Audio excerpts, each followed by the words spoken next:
Muito bom dia, boa tarde, boa noite para você que está assistindo esse vídeo aqui. Hoje vamos falar sobre os confrontos definidos da Copa do Brasil. Muita coisa para falar, só deu clássico, só jogão. Então assiste esse vídeo aqui, deixa seu like, se inscreve no canal, compartilha com quem gosta também e bora pro assunto. Bom, os confrontos eles vão aparecer aqui na tela ou aqui desse lado aqui, e se você quiser pular para a parte de algum time específico, procura aqui em cima a parte do seu time que eu vou estar falando dele, certo? Bom, o primeiro confronto aqui que a gente vai falar é Cruzeiro e Atlético Mineiro, clássico de Minas. O último que teve, né, no mata-mata deu coisa muito ruim, deu briga, deu treta, todo mundo foi expulso.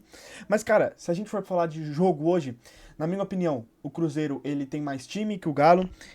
O Galo, ele vem vários anos, ele vem decaindo, né? O Galo ele foi um time que foi piorando ao longo dos anos, com dívida, com má gestão, entrou uma SAF um pouco duvidosa, né? Eles não fizeram um trabalho tão bom. E, cara, resolve na casa do Galo, na Arena MRV. Porém, na minha opinião, eu acho que o Cruzeiro passa.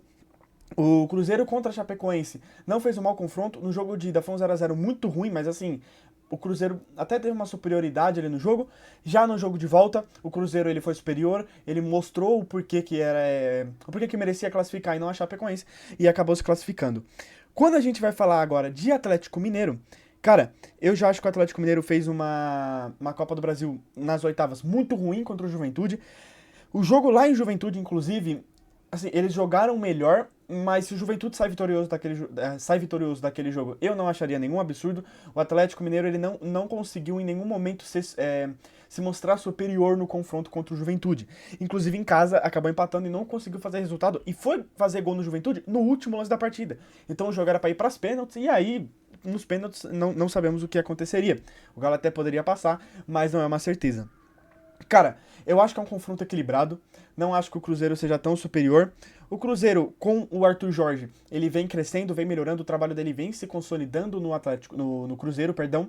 Porém, acho que ainda falta alguns degraus pro Cruzeiro subir para conseguir chegar num nível que a gente já viu, por exemplo, até no ano passado, quando já bateu vice de brasileiro. Então, acho que ainda falta um pouco para esse trabalho do Arthur Jorge fixar mesmo.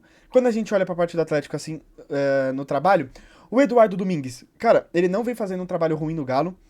Eu acho que é a mesma coisa do Arthur Jorge. Não é um trabalho que engrenou 100%, mas o Galo evoluiu muito depois da chegada dele. O Galo melhorou bastante. Certo? Então, meu palpite aqui, passa o Cruzeiro, um time superior, e eu não acho que o Cruzeiro precise fazer uma vantagem tão grande em casa. Acho que é necessário vencer, mas tenho total condição de vencer na Arena MRV, certo? Próximo confronto, então, vamos de Vasco e Vitória.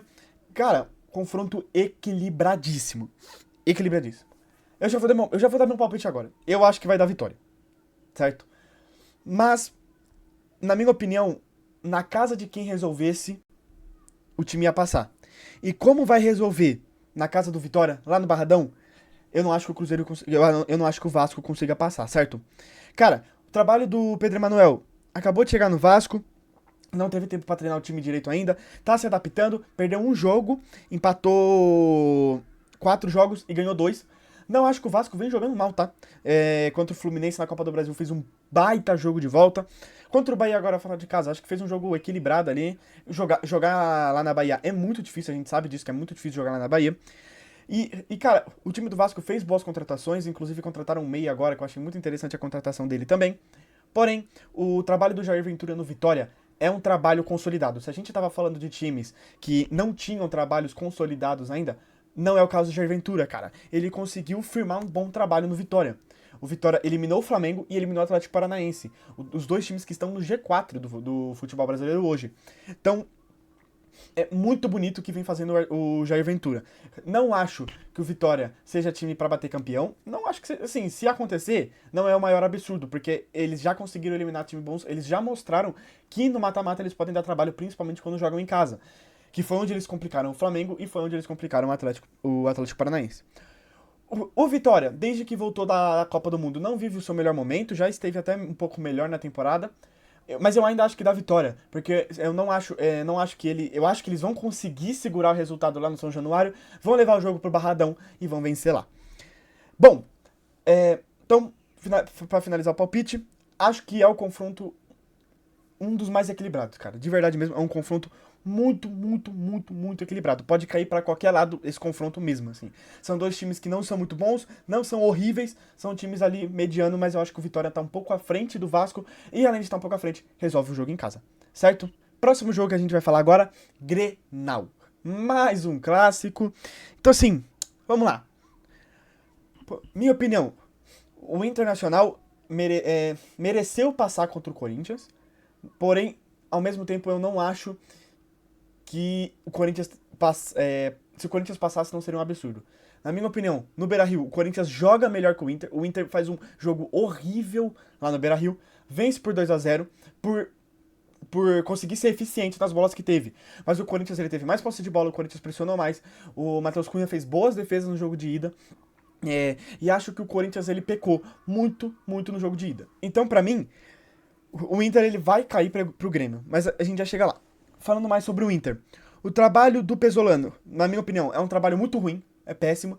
Não acho que o time do Inter ajude, acho que é um time fraco, é um time que não tem peças o suficiente ali pra, às vezes, um cara mexer no jogo. O Alan Patrick já tá ficando um cara muito velho, ele não tá conseguindo contribuir como ele conseguia fazer com temporadas passadas.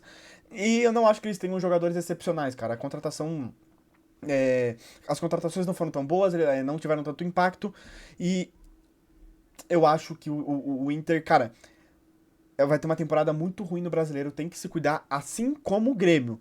Porém, falando agora de Inter, pra mim não deveria nem ter passado do Corinthians. Eu acho que o Corinthians é mais time, o Corinthians tem mais força, mereceu ser eliminado, vamos deixar isso bem claro, o Corinthians mereceu ser eliminado por ser juvenil no jogo de ida, e no jogo de volta, cara, não conseguiu fazer a proposta. O Diniz, ele perde o Corinthians no meio do jogo, porque a proposta era que vamos cruzar a bola pro Pedro Raul. Chegou duas.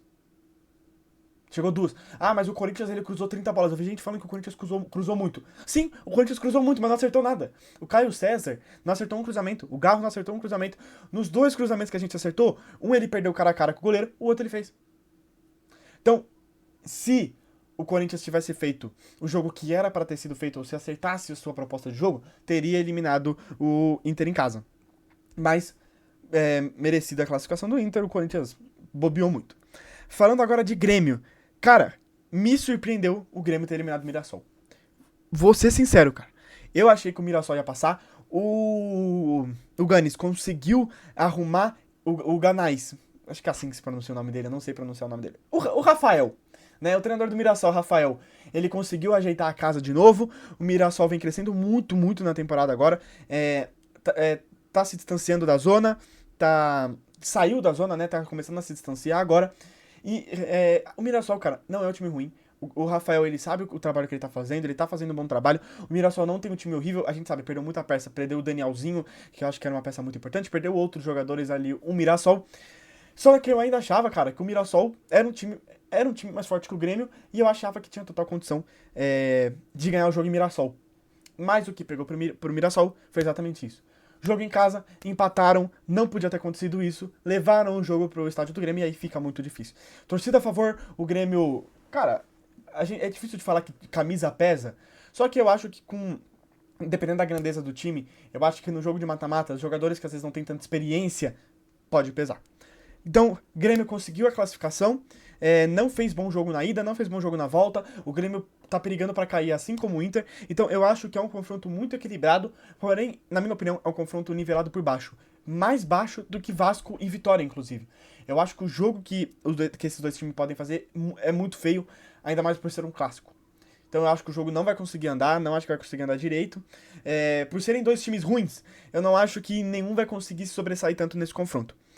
Se eu fosse dar um palpite, eu acho que passa o Grêmio por resolver na arena do Grêmio. Mas eu tô apostando muito, como é clássico, eu aposto muito em quem vai jogar em casa depois. Pra mim, o próximo confronto vai falar muito disso também, porque, cara, clássico, a gente sabe como a torcida se porta, a gente sabe como o time se importa, internamente os jogadores estão afim, a gente sabe como isso mexe com o vestiário, como isso pode mexer com a cabeça dos jogadores, e se você entra com a gente resolve lá, na nossa casa a gente resolve, o jogo que você deve fazer na ida é um jogo de tentar travar o jogo ao máximo, né? Então, pra mim, Grêmio classificar contra o Inter, mas não acho absurdo o Inter classificar, não. Certo? Próximo confronto, Palmeiras e Santos. Cara, esse confronto aqui é difícil de analisar. Minha opinião, eu acho que o Palmeiras passa. certo? Falei de resolver em casa. Porém, eu não acho que seja tão desnivelado não, cara. Eu acho que é um 60-40, um 55-45, não acho que seja um confronto tão equilibrado assim. O Palmeiras não vem. O Palmeiras ele até vem ganhando os jogos, mas a torcida tá protestando, a torcida tá puxando um fora Abel, que de verdade, eu não consigo entender. Estando de fora da torcida do Palmeiras, não sei muito como é ser o torcedor do Palmeiras nesse momento, mas eu, como um torcedor que tá vindo de fora, não consigo entender nem um pouco esses protestos contra o Abel Ferreira que acontecem há anos já. Acontecem há tempos. Eu sei do investimento que o Palmeiras tem, porém eu não consigo entender o porquê de tanta frustração com o Abel. Em não cobrar jogador, cobrar a diretoria, que às vezes não tá fazendo a contratação correta, talvez. Cara, a gente tá vendo o que tá acontecendo com o Paulinho. Não foi uma contratação acertada. Claro, não é só culpa do Palmeiras. Você não contrata o cara esperando que ele vá se lesionar muito. Mas foi uma contratação ruim. Ponto. Né? O cara, ele tá usando o Palmeiras de médico. Como a Leila diz que o Palmeiras não é médico, mas assim. Fica difícil, né, Leila? Bom, vamos falar de confrontos então. Santos e Remo. Horrível. Horrível. Eu não sei nem o que falar de Santos e Remo. Foi muito ruim o jogo de ida, foi pior ainda o jogo de volta. Teve briga. A melhor parte do confronto de Remo e Santos foi a briga. Melhor parte. Que inclusive pra mim foi uma baboseira, aumentaram demais aquela briga. Provocação dali, provocação daqui, acabou. Né? Bom, aí o presidente vai chamar outro de vagabundo. Vai entender. Bom, seguindo. Cara, Santos e Remo, na minha opinião, eu não consigo de verdade muito comentar sobre, porque pra mim o Remo poderia ter passado, o Santos poderia ter passado, e quando o Santos empata na Vila, falei, cara, o Santos tá eliminado, velho. Porra, o Santos tá eliminado, porque o Santos é muito ruim. Falei, cara, o Santos não vai conseguir tirar força pra ganhar desse Remo lá. O Santos não vai. Se o Santos passar, vai ser nos pênaltis. O Santos conseguiu vencer com o gol do Rony. Isso é cinema, né? Gol do Rony. Cara, o time do Santos é um time sofrido. Cara, eu acho que essa é a palavra perfeita pro time do Santos. É um time sofrido. É um time que sofre pra vencer, é um time que perde sofrendo, empata sofrendo. É um time que tá sempre sofrendo. O interior do Santos não ajuda muito, né? A diretoria, as polêmicas. Eu acho que o Santos, ele, cara, o Santos ele tá num buraco sem fundo, assim, um buraco sem saída. O Santos tá se afundando, dívida, dívida, dívida. E eu acho que essas dívidas do Neymar, cara, futuramente vão pesar muito na do clube. Vão pesar muito. Eu acho que não chegou ainda na dimensão do que pode ser se o CT virar do Neymar, porque a gente sabe que tem isso no contrato, de que se não pagar as dívidas do contrato, o CT pode ir pra mão do Neymar, pra empresa do Neymar, né? Não pro Neymar. De qualquer forma, o Santos tá bem. Tá mal. O Santos tá mal na fita. Bom, indo pra Palmeiras agora. Cara, o Palmeiras tem total condição de amassar o Santos no Allianz Parque. E pra mim é aí que tá a chave do confronto. Empatou, ganhou de 1-0, o Santos tem condição. Se o Neymar tiver inspirado, se o time do Santos, cara, tiver afim, o Santos tem condição de eliminar o Palmeiras.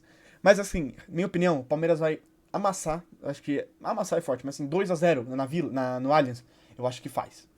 E eu acho que o Santos não vai ter essa força de reação se o Palmeiras abrir 2 gols ou mais de vantagem. Pra mim, o Santos só vai ter chance no confronto se o Palmeiras não vencer por 2-0 ou mais. Então, meu palpite aqui, Palmeiras classifica. Certo? Cara, dito tudo isso, belos confrontos. Vão ser bons jogos de acompanhar. Por mais feio que seja o jogo, eu acho que até Vasco e Vitória vai ser divertido de acompanhar essa Copa do Brasil. Olha, comenta aí se você concorda com a minha análise, se você concorda com quem que passa, se, na sua opinião, quem é o campeão, e compartilha com quem gosta desse conteúdo também. Certo? Deixa o like, se inscreve no canal. Até a próxima.